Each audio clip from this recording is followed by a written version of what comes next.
subsídios. Lições Bíblicas Adultos. Queridos irmãos, eu cumprimento a todos com a paz do Senhor Jesus. Quero externar minha gratidão a Deus pela vida de todos os inscritos aqui do canal Rascunho DBD. Deus abençoe a todos. Eu estou gravando agora a aula de número 3, aula da classe dos adultos, lição de número 3 do primeiro trimestre de 2026. Estamos na terceira lição. Na verdade, eu estou gravando um pouco atrasado, mas só para completar aqui o meu raciocínio relacionado a essa temática. Nós temos aqui um envio chamado apostelo, que é comissionar. Então, conceituando essa palavra envio, o texto, a lição de número 3, diz assim: o pai enviou o filho.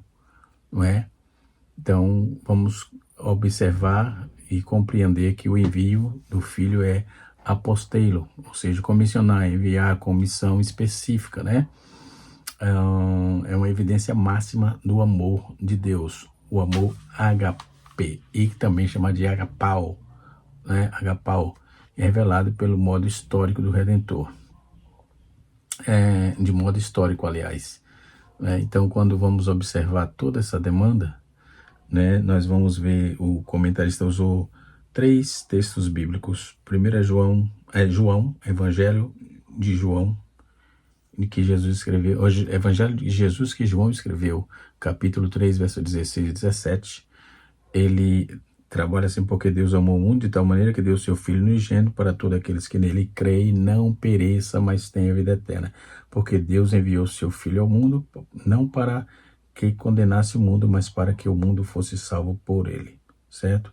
Nisto se manifestou o amor de Deus para convosco, que Deus enviou seu Filho unigênito ao mundo, para que por ele vivamos.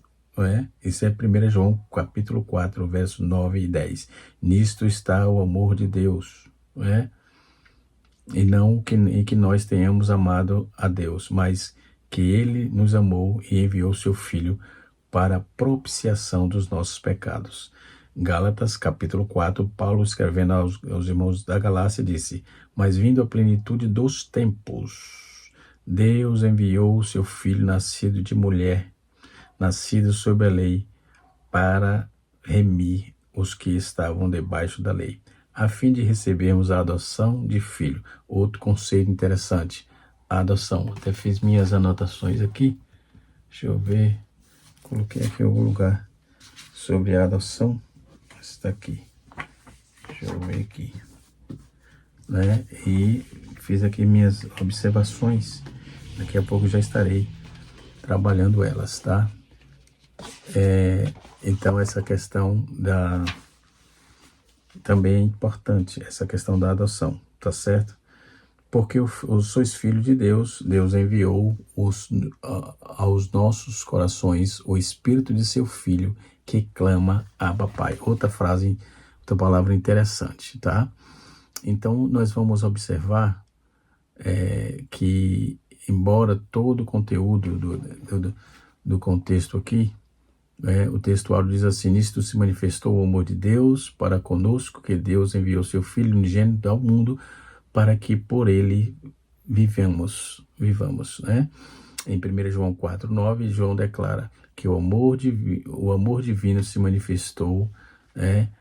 Isso é chamado de apanerote. Apanerote é tornar-se visível, ou no envio, apostelein, ou do Filho unigênito, que é monogênesis, ou seja, ao mundo, que é cosmo. Então, tem aqui umas palavras interessantes. Nós temos a apanerote, nós temos apostelein, nós temos monogênesis e nós temos o mundo, que é cosmo, para que vivamos, por ele. Então, não é a ideia, é dom. O Pai deu, não é uma ideia, é um dom.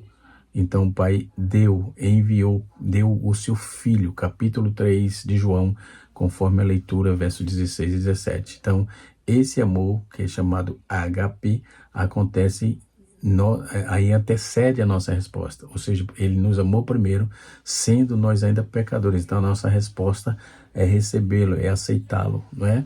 Em 1 João 4, verso 8 e 9, nós temos o envio de Cristo como propiciação, né? Essa propiciação é chamada de ilasmos, ou hilasmos, que pelos pecados, que é chamado hilasmos aqui, é propiciação, pelas escolhas do pecado, né? O amor leal, que é chamado eco-hesed, amor leal, certo? E o Senhor faz o envio disso. O envio culmina com a encarnação e redenção. Aí Paulo trabalha isso em Gálatas, o escritor dos Hebreus trabalha no seu capítulo 2 e também no seu capítulo 9, né? Fazendo de Cristo o único mediador, né? Deus o envio do Cristo, o apostelei é o envio, ele faz de Cristo o nosso, ele culmina na encarnação e na redenção, certo? Fazendo Cristo o nosso mediador e reconciliando-nos com o Pai. Estávamos, Paulo escrevendo aos Coríntios, segunda carta, capítulo 5, verso 18 a 19, e Efésios também, Paulo vai fazer essa citação no capítulo 1, versículo 4 a seguir, até o verso 17, o verso 7, por que não dizer, para corrigir, e João capítulo 1, no seu versículo de número 12, versículo 12 e 13, capítulo 1, versículo 12 e 13, e Paulo confirma no capítulo 8, versículo de número 15. Então nós temos aí essa questão de adoção, que é ruiotesia. Ruiotesia é colocação com o filho, produzindo comunhão e clamor. Esse clamor aqui é Abba Pai, quer dizer paizinho, papai, e assim sucessivamente, entendeu? Então nós vamos observar que dentro de todo o contexto, não é, desta questão, nós vamos observar que o texto aplicado a nós, né, que fala de todo o conceito da nossa lição. Esse envio não é improviso, tá? É um plano de Deus, da redenção. O Pai é apresentado nas Escrituras como aquele que envia o Filho para salvar o mundo, né? Então, esse envio não é improviso, mas a missão deliberada. No grego apostolém é enviar com comissionamento, né? É pempon, enviar, descreve a iniciativa, né, divina que põe o Filho em obra, em perfeita unidade com o Pai, certo? Então, no Evangelho de Jesus que João escreve, ele enfatiza que Deus não reage ao pecado como como foi surpreendido. Se alguém, não, Deus não se surpreende, ninguém surpreende, né? Ele intervém com um propósito gracioso e santo, porque o Filho é o Cordeiro conhecido antes da fundação do mundo. Pedro preconizava isso, fez a citação na sua primeira carta, capítulo 1, versículo 18 a 20, né? E o plano foi estabelecido antes dos tempos dos séculos. Por isso que temos aí a plenitude dos tempos, que também vou tratar sobre esta questão, certo? O que Paulo quis dizer sobre a plenitude dos tempos, um pouco mais à frente, já falo, tá certo? Então o Evangelho enfatiza que Deus, o Evangelho de Jesus, que João escreveu, enfatiza isso, né? Então, assim, o envio do Filho é a expressão histórica do decreto eterno, onde o amor de Deus e a justiça se encontram, se converge, não diverge, se converge, se encontra. No capítulo 3, versículo 24 e 26 de Romanos, né? E Romanos também, Paulo vai citar no capítulo 5, verso 8, certo? Dessa convergência interessante, que é onde o amor e a justiça se encontram, né? Não existe justiça sem amor, não existe amor sem justiça, obviamente.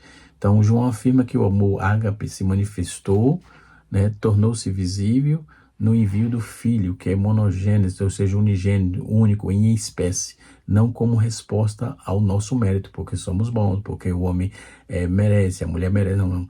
Ele enviou por amor, mas como iniciativa do Pai, que nos amou primeiro.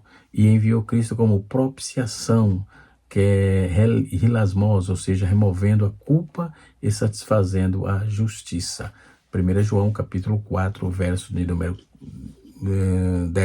9 e 10. Isaías 53, 5 e 6. E Hebreus capítulo 2, versículo 14 e 17. E Hebreus 9, versículo 12. Então, nesse pano de fundo proposto no Antigo Testamento, nós temos a fidelidade amorosa de Deus, o amor leal, que aparece como raiz da aliança da misericórdia, que culmina no Messias prometido, proposta feita no capítulo 34, citada no capítulo 34 de Êxodo, versículos 6 e 7, e Salmo 103, no seu verso do 8 até o verso 12. Então, Paulo, por sua vez, ele conecta o envio ao tempo certo, ou seja, vindo à plenitude dos tempos. Essa palavra plenitude é pleroma, não é? Pleroma tou shorunou, ou seja, a plenitude do tempo. Deus enviou seu filho nascido de mulher, nascido sob a lei, para remir, é sagorazo, resgatar do mercado, para remir, para nos resgatar e conduzir à adoção, que é ruitotésia, é a colocação como filho, confirmada pelo Espírito que clama Abba Pai. Então, podemos observar de forma objetiva que o envio revela o amor de Deus, Mas eu prometi falar sobre essa questão de adoção e a diferença de adoção e justificação, Eu coloquei aqui no meu rascunho, e quero trabalhar um pouco sobre essa questão. Mas vamos lá. Primeiro, o pai, o primeiro tópico da lição. Vamos lá. O envio do filho e o amor do pai, Então, o primeiro tópico, ele afirma o alicerce. O envio do filho é a interpretação bíblica correta do amor do pai. João não descreve um sentimento abstrato, mas um ato histórico. Deus enviou, apostelém, de apostelou, ou seja, enviou com comissão, o filho ao mundo. E esse amor, ágape, ele torna-se iniciativa. Não se espera mérito nisso, pois por isso a salvação não pode ser reduzida à autoajuda moral. Pelo contrário, pois ela é a obra redentora objetiva. O Pai deu o Filho. Mais uma vez repito, o Pai deu o Filho, Ele enviou não para condenar, mas para salvar, Conforme João 3, versículo 17, proposta também na leitura bíblica em classe, Então, esse amor incondicional do Pai, do unigênito do Pai, conforme está aqui na nossa lição, esse amor é um negócio sublime, a maior demonstração de amor de Deus ao mundo, O verbo grego aqui para este amor é agapau, como está escrito aqui, o substantivo é ágape, É a expressão da natureza essencial de Deus, que é amor, certo? E assim sucessivamente. Aí nós temos a iniciativa soberana de Deus, O envio, portanto, não sugere que o filho se livrou, o pai se livrou do filho. Ao contrário, ele revela a unidade da vontade divina. E o filho veio para cumprir a vontade daquele que o enviou, Como cordeiro provido por Deus, Então, nós vamos ver em 1 João capítulo 4, verso 10, ele culmina com a propiciação, mostrando que o amor e a justiça se encontram na cruz, conforme eu já disse anteriormente, E aí nós temos aí, quando Paulo trabalha essa questão, ele vai falar sobre o amor de Cristo, o envio de Deus, que é como selo público, o envio de Cristo como selo público, de que Deus entrou na história para resgatar pecadores e formar filhos por adoção, Então, qual é a diferença da justificação para a adoção? A justificação envolve o tribunal, a adoção envolve a família, a justificação remove a culpa, a adoção, ela concede o pertencimento. A justificação declara-se justo, A adoção declara filho, A justificação muda status legal, né? Na verdade, aí a adoção, ela muda o relacionamento. E olha aí as diferenças da justificação para a adoção. Uma vez justificado, agora fomos libertos do tribunal, estamos envolvidos em família. Houve a nossa culpa removida por causa da justificação, agora concede o pertencimento. Nós temos a quem pertencer. Nós pertencemos ao Senhor, somos de Deus, pertencemos a Deus. Saímos da declaração, Deus no tribunal declarou-nos justos, nós agora nos declaramos filho, somos filho, né? Mudou nosso status legal, mudou também o nosso relacionamento com Deus, né? Então, o que é plenitude dos tempos que Paulo trabalhou? Paulo diz que um momento exato, ele determinado por Deus, em que, o que é que essa questão da plenitude dos tempos? É o tempo, o momento exato, determinado por Deus, em que o seu plano redentor atingiu o ponto decisivo, atingiu o ponto mais alto, foi completo, cabal. Assim se define a plenitude dos tempos. Primeiro, o plano eterno encontra a história, o Filho é enviado, a redenção é inaugurada, a adoção se torna realidade e a consumação já está garantida. Isso que é a plenitude dos tempos, né? Trazendo aqui sintetizando um pouco aqui sobre esta questão, tá certo? Então, o tópico de número 2, né? Nós temos aqui a plenitude dos tempos, é isso que eu estou falando agora, né? Então, Deus enviou o seu Filho unigênito, né? De a única espécie apresentada, tal. Esse amor não é sentimento, ou sentimentalismo, aliás, não é sentimentalismo, é ágape, o amor que decide agir em favor de indignos. Então, o amor ágape é isso, o amor que decide agir em favor de indignos. E nós éramos indignos, né? Os homens não são dignos. Deus, por sua bondade e por seu amor ágape, enviou a Jesus. Então, o mundo que é cosmo, né? Aqui é a criação em si, mas a humanidade, não é a criação em si, mas a humanidade em rebelião sob trevas e culpas, né? João capítulo 3, verso 19, que coaduna com Efésios capítulo número 2, versículo 1 a 5. E ainda assim Deus amou e enviou, né, o Filho para salvar, não para condenar, mas para salvar, certo? A ordem é teológica. Deus amou primeiro e enviou o Filho como propiciação. Isto é, o sacrifício que responde à justiça divina, não é? Remove a culpa e o pecado. Então, esse envio, ele revela aí o Pai, não é? Que o Pai o envio revela um Pai que ama com santidade, não relativiza o pecado, mas prevê o Cordeiro e resolve a nossa condenação, né? Veja bem, vou repetir, o Pai revela, tem um amor, né? Ele ama tanto que revela com santidade, não relativiza o pecado, mas prover o Cordeiro, resolve a nossa condenação em Cristo, né? Então, a iniciativa soberana de Deus, nós temos aí no subtópico da lição, né? A iniciativa soberana de Deus, o Filho, né? Nós vamos observar que desde a eternidade, antes da queda do Éden, Deus traçou um plano de redenção, né? Até mesmo anterior à fundação do mundo. Então, o Filho já estava destinado para a nossa salvação. Eu falei anteriormente, né?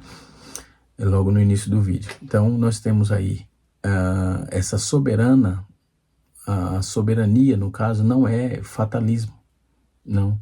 É o governo sábio do Senhor que realiza o seu conselho na história, segundo o seu beneplácito. O beneplácito aqui é eudóquia beneplácito de sua vontade, ou seja, eudóquia de sua vontade, não é? Por isso, quando João afirma que Deus enviou o Filho, ele aponta para uma decisão anterior ao ato, certo?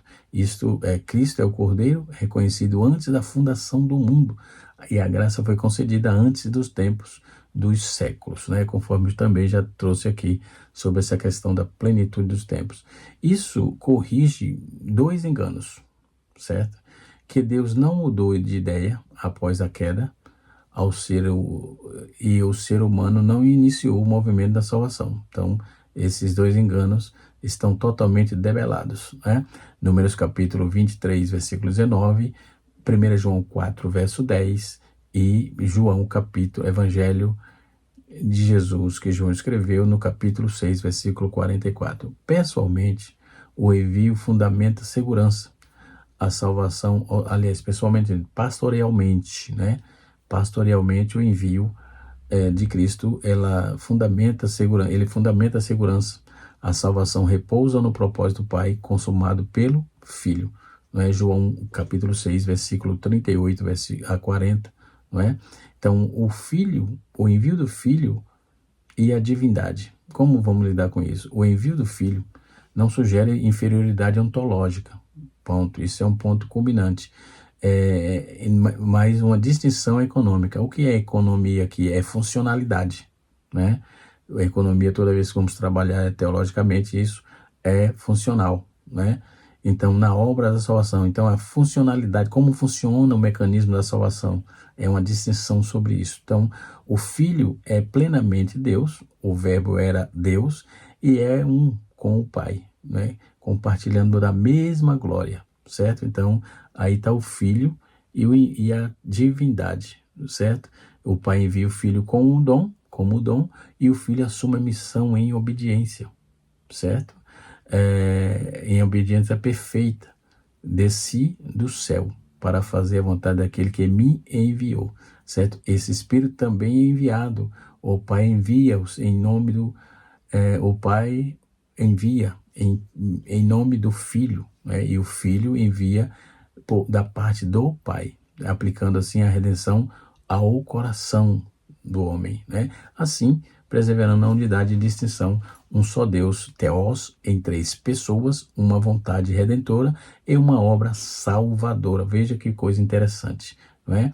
E assim sucessivamente. Então, o envio impede um Cristo sem Pai, um Pai sem Cristo. A salvação é trinitária do início ao fim. Não tem como sair disso, não é? Se os hereges que me perdoem, não é?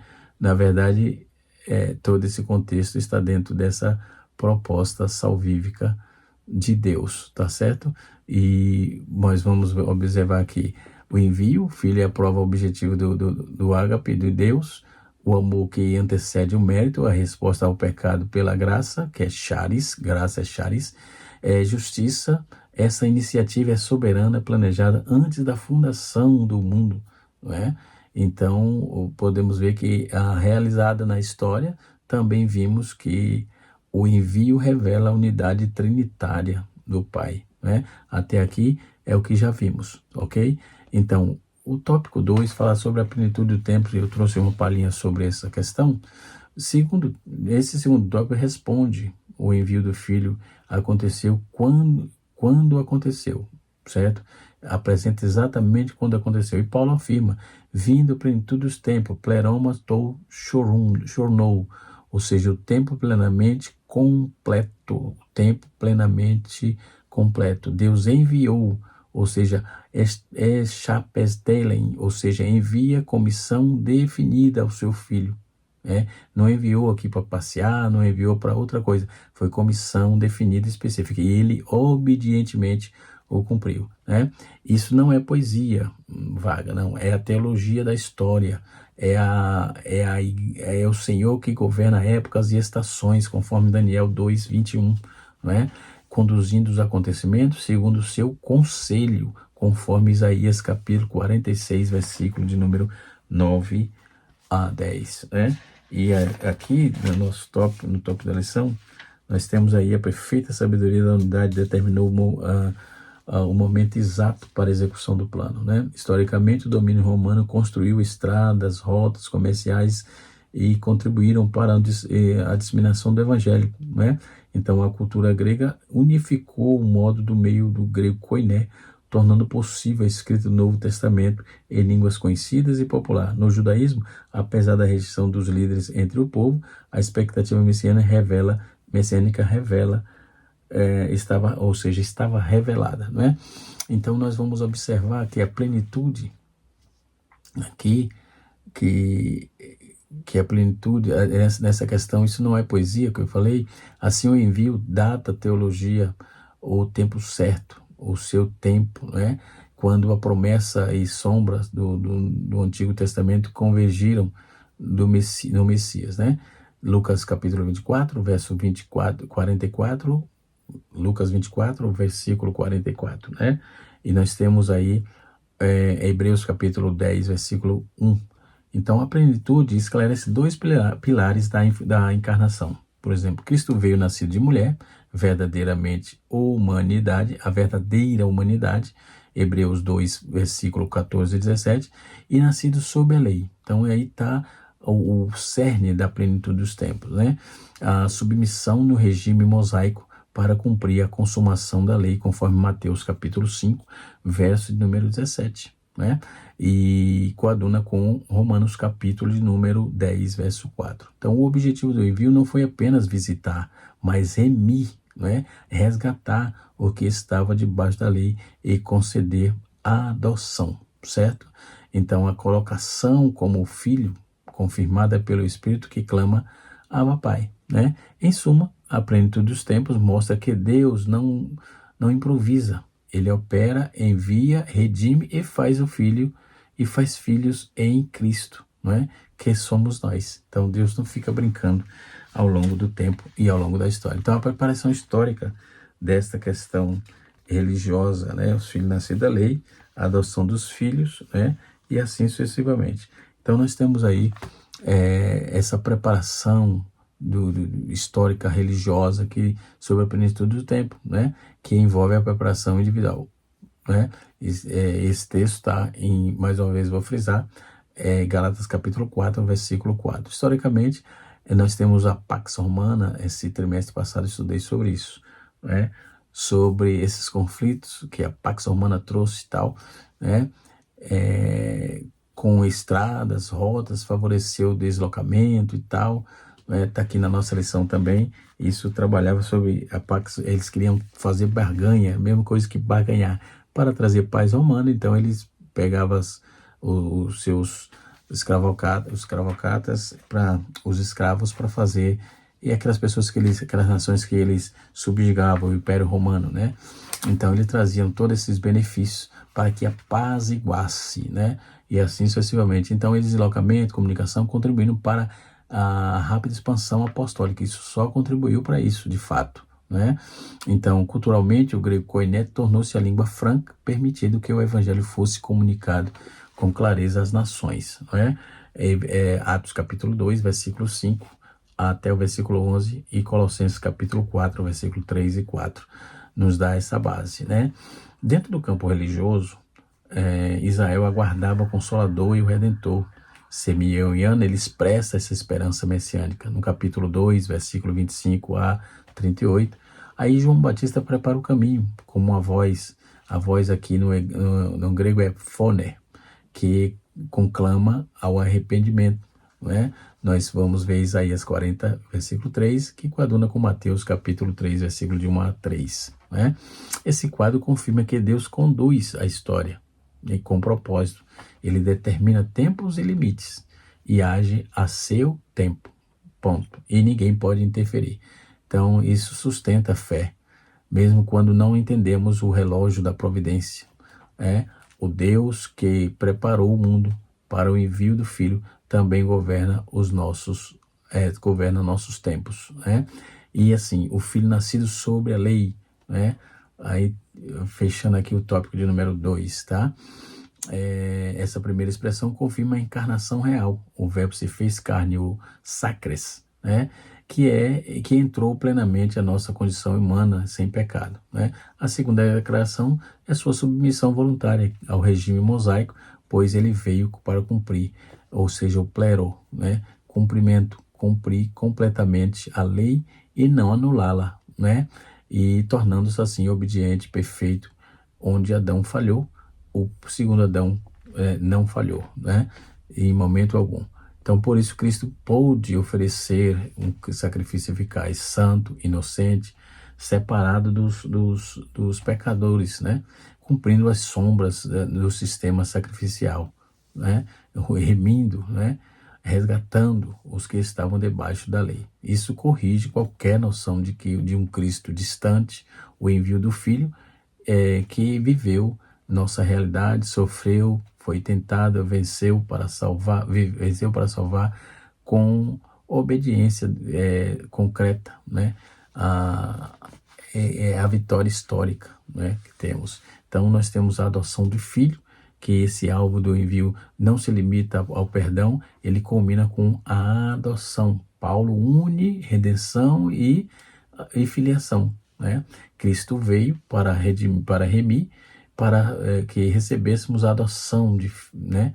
Então coloca como filho, ou seja, colocar como filho que Deus enviou o Espírito do seu Filho ao coração do que clama Abba Pai. A palavra Abba, no aramaico, é a forma familiar de pai, que expressa proximidade, confiança, né? Não irreverência, né? Pois a intimidade é sustentada pela obra de Cristo. Então, assim, o envio do Filho estabelece fundamentos jurídicos e repleto, né? Ou redentor, aliás. O envio do Espírito Santo sela esse testemunho aí a nova identidade. Então, a adoção não é apelido religioso, é status espiritual. Glória a Deus, né? Conforme eu já trouxe anteriormente. A herança e pertença. Então, a adoção não é apelido, ela é status espiritual, é uma herança e pertença.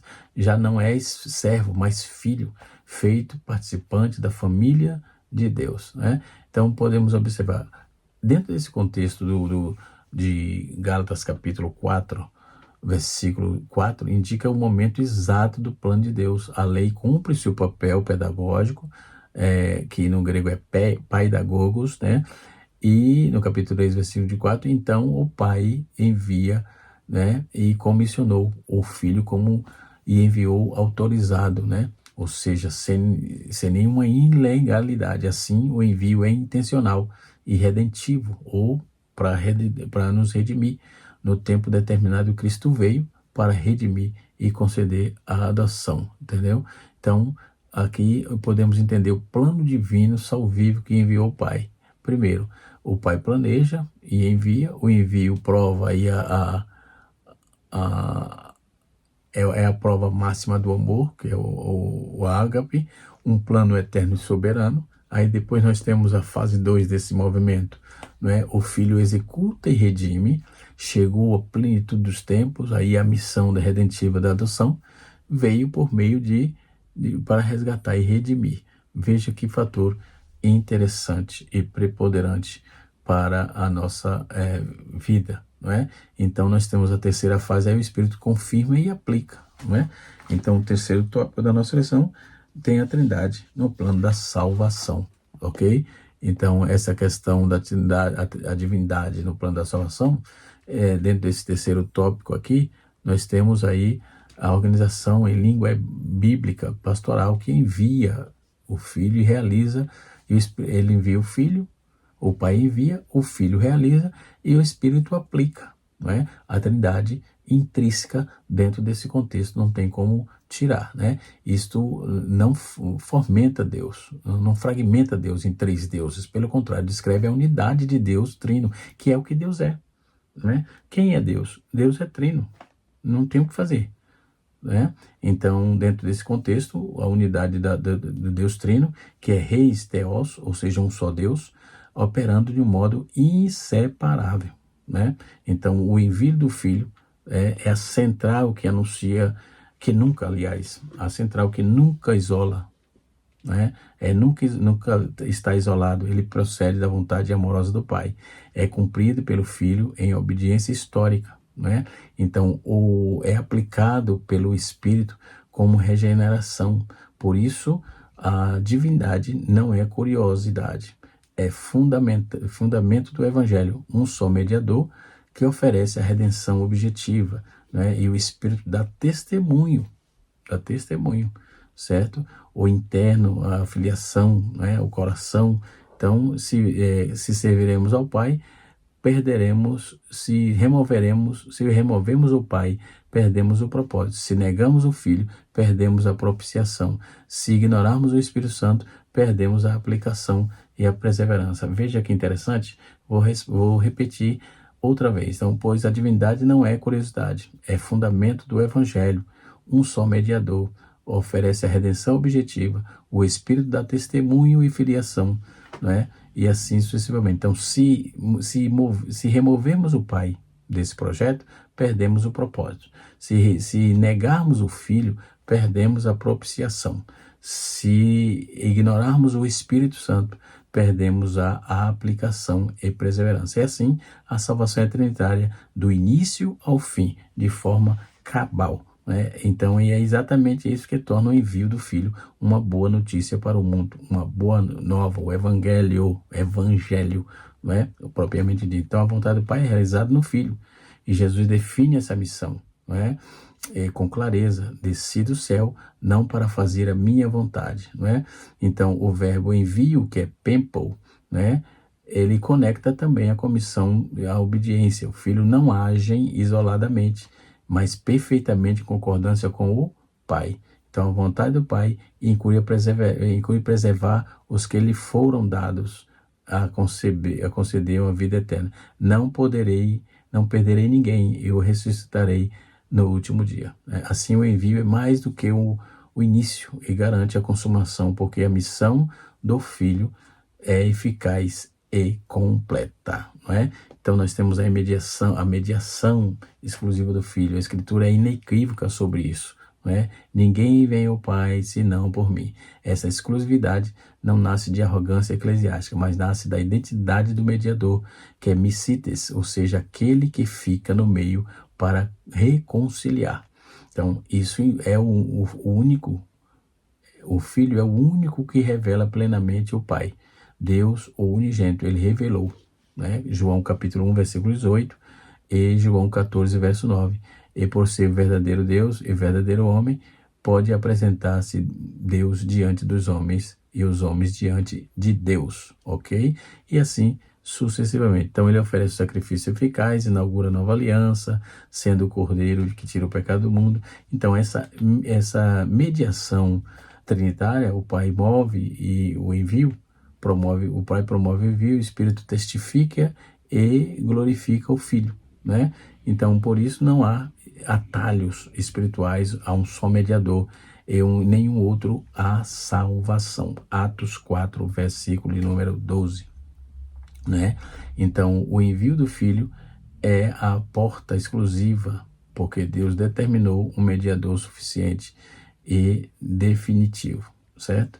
Então, a aplicação da salvação pelo Espírito, a obra conquistada, obviamente, na cruz, precisa de ser aplicada no coração humano. Aqui atua o Espírito Santo. Então, ele convence, ele expõe a trazer a luz do pecado, da justiça e do juízo, ele iluminando a mente para ver a glória de Deus em Cristo, Então, ele regenera, novo nascimento, renova, o pecador, e não por mérito, mas por misericórdia. Também sela, marca como propriedade e garante herança, que é o penhor dos remidos. Então, crucialmente, o Espírito que opera independentemente, ele glorifica e aplica o Evangelho, produzindo assim a santificação final.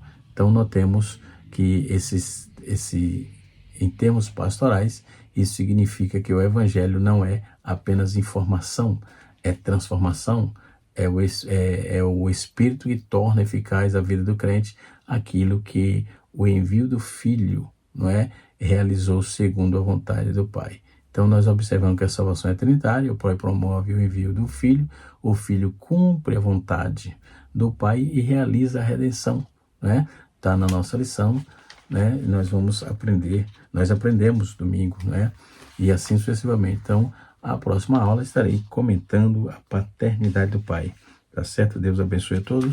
Que o Espírito de Deus continue falando poderosamente aos nossos corações. Então, o envio pelo Pai revela o amor eterno e soberano de Deus, e providencia e evidencia a unidade, perfeita de Deus na salvação, certo? Deus não apenas amou Em teoria, ele manifestou, tornou-se visível o seu amor na história e no tempo certo. Vindo à plenitude do tempo, o Pai enviou o Filho para remir e resgatar e conceder a adoção. Deus abençoe a todos. Canal Rascunho da EBD, ensinando para transformar vidas.